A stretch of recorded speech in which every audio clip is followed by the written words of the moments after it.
guys, today we're going to be reading Harry Potter by J.K. Rowling, Part 6. And if you want to see Part 7, then you should subscribe, turn on those notifications, and give me a huge thumbs up. And also, we are going to be reading till the next chapter, which is going to be at least 9 pages.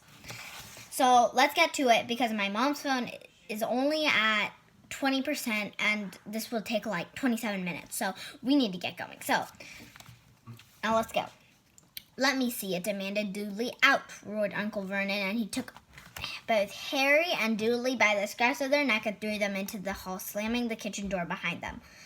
Harry and Dudley promptly had a furious but silent fight over who would listen through the keyhole. Dudley won, so Harry, his glasses dangling from one ear, lay flat on his stomach to listen to the crack between the door and floor.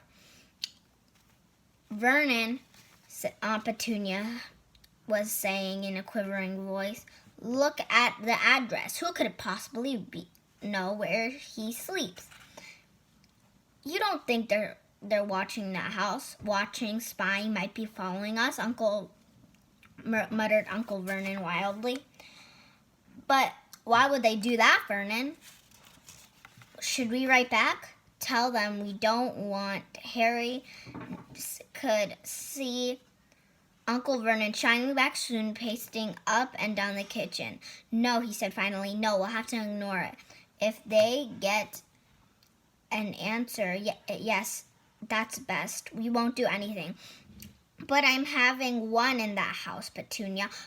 Didn't we swear when we took him in we'd stamp out the dangerous nonsense?" That evening, when he got back from work, Uncle Vernon did something he'd never done before. He visited Harry in his cupboard. "Where's my letter?" said Harry at the moment Uncle Vernon had squeezed through the door. "Who's writing to me?" "No one. It was addressed to you by mistake," said Uncle Vernon shortly. "I have burned it." "It was not a mistake," said Harry angrily. "It had my cupboard on it." "Silence!" yelled Uncle Vernon, with a couple of spiders fell from the ceiling. He took a few breaths and then forced his smile, which looked quite painful. Yes, Harry, about the cupboard. Your aunt and I were thinking you're getting too big for it. We think you moved into Dudley's second bedroom." "Why?" said Harry. "Don't ask questions," snapped his uncle. "Take a step upstairs. The Dursleys' house had 4 bedrooms. One for Uncle Vernon and Petunia, one for visitors, usually Uncle Vernon's sister, Marge, one where Dudley slept, and one where Dudley kept all his toys and things that wouldn't fit into his first bedroom." It only took Harry one trip upstairs to move everything he owned from the cupboard to this room. They sat down on the bed and stared around him. Nearly everything here was broken. The month-old video camera was lying on the top of the pile. Working tank Dudley had once driven. The next neighbor's dog was in the corner. Was Dudley's first ever television set, which he put in his foot through when his favorite program had been canceled. There was a large birdcage with one held a parrot that Dudley had swapped to the school for a real air rifle, which was up on the shelf with the end bent because Dudley had sat on it. Other shelves are filled with books.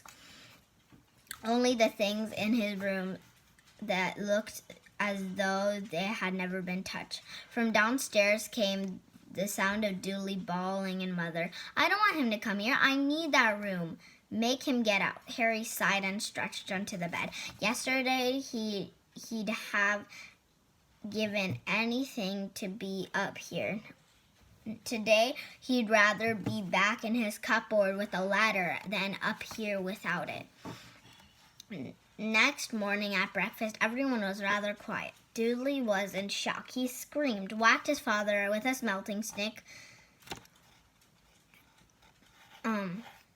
stick had been sick on purpose, kicked his mother, and thrown his tortoise through the greenhouse roof. And he still did not have the room back. Harry was thinking of the time yesterday had been bitten, wishing he'd opened the letter in the hall. Uncle Vernon said, and Aunt Petunia kept looking at each other darkly. When mail arrived, Uncle Vernon, who seemed to cry, trying to be nice to Harry, made Dudley go and get it. Then he shouted, "There's another one, Mr. H. Potter, the smallest bedroom for Petite Drive."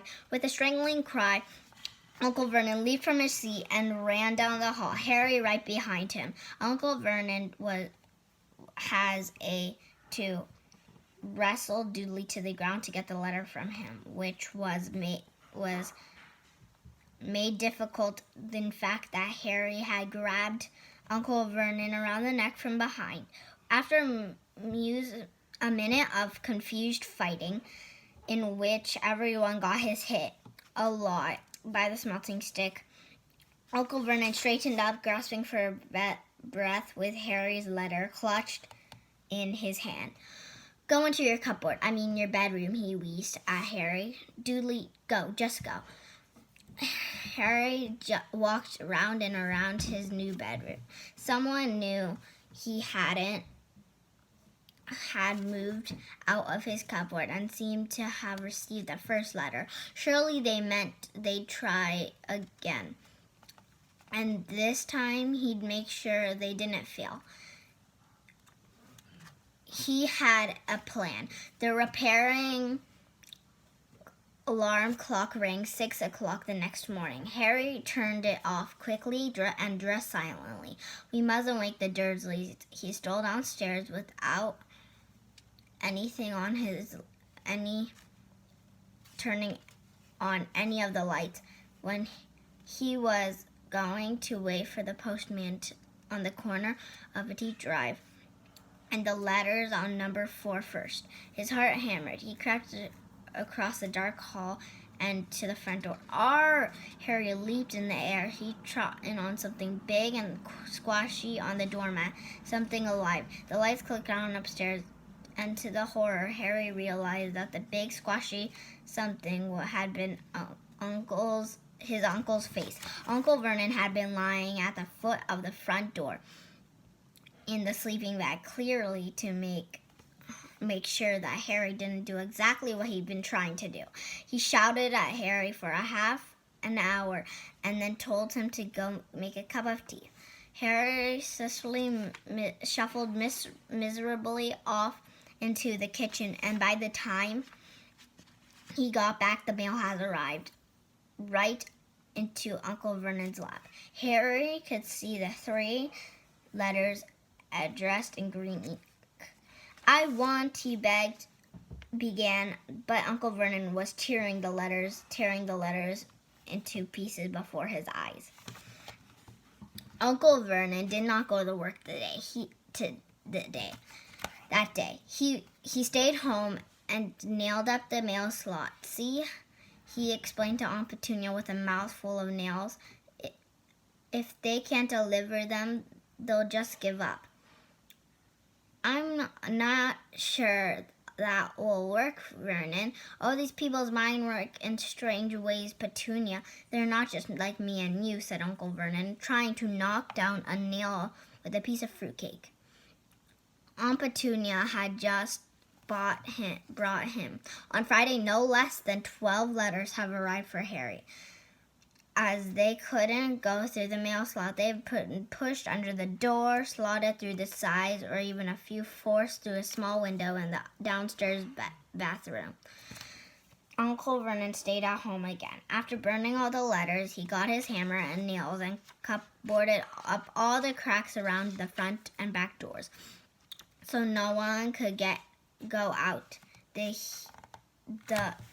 hummed tiptoe through the tulips as he worked and jumped at the small noises.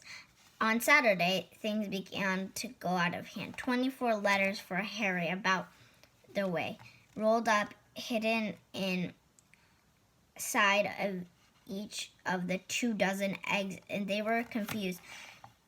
Milkman had handed Aunt Petunia through the living room while Uncle Vernon made furious telephone calls to the post office and shredded the letters to the food processor. "Who on earth wants to talk to you so this badly?" Doodly asked Harry in amaze.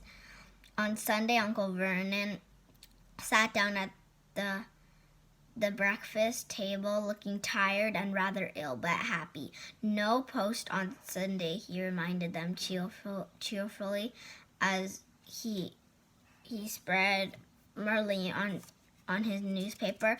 "No damn letters today." Spoke. Something came whizzing down the kitchen chimney as he spoke and caught him sharply on the back of his head. Next moment, 30 or 40 letters came pelting down the fireplace like bullets. The Dursleys ducked, but Harry leapt in the air trying to catch one. "Out, out!" Uncle Vernon seized Harry by the waist and threw him into the hall. When Uncle Petunia and Doodly had run over with their arms and over their faces, Uncle Vernon slammed the door shut. They could still hear the letters streaming into the room, bouncing off the walls and floor. "That does it." Uncle Vernon tries to speak calmly, but pulling great tufts out of his mustache. "And the same time, I want all you back here in 5 minutes, ready to leave. We're going away. Just pack some clothes, no arguments." So he looked so dangerous with half his mustache missing, there was no one dared to argue. 10 minutes later, he had been wrenched their way through the boarded up doors and were in the car, speeding toward the highway. Doodly was sniffling in the back seat. His father had hit him around the head for holding them up while he tried to pack his television, VCR, and his computer in his sports bag. They drove and they drove. Even Aunt Petunia didn't dare ask where were they going. Every now and then, Uncle Vernon would take a sharp turn and drive the opposite direction for a while. Let's see how much we have left. Oh, wow, it's really short. Okay. Shake him off, he would mother again whenever he did this. He didn't stop to eat or drink all day. By nightfall, Doodly was howling. He never had such a bad day in his life. He was hungry, he missed 5 television programs he wanted to see, and he never gone so long without blowing up an alien on his computer. Uncle Vernon stopped at last outside a gloomy-looking hotel on the outskirts of the big city. Doodly and Harry shared a room with twin beds and damp, musty sheets. Doodly snored, but Harry stayed awake,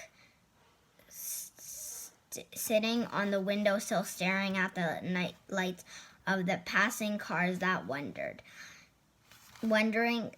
They ate stale cornflakes and cold tinned tomatoes on toast for breakfast the next day.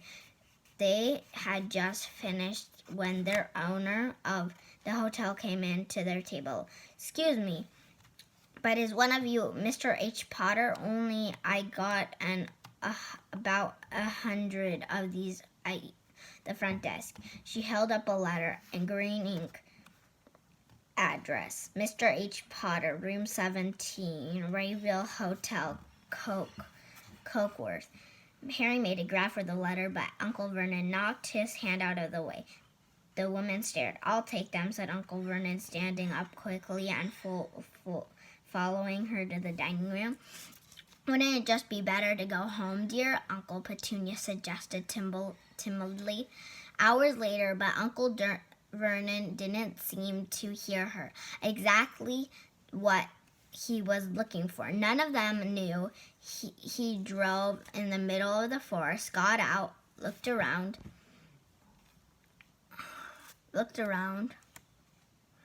shook his head, got to the back of the car, and off they went again. The same thing happened in the middle of the plowed field, halfway across the suspension bridge, and at the top of the multi-level parking garage. "Daddy's gone mad, hasn't he?" Dudley asked Aunt Petunia Dudley late that afternoon.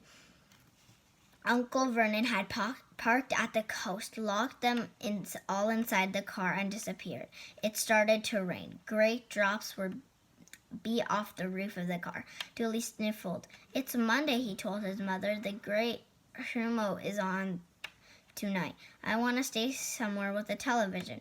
Monday. This reminded Harry something. If it was Monday, and he usually count on Dudley to know the days of the week, because on television, then tomorrow, Tuesday, was Harry's 11th birthday.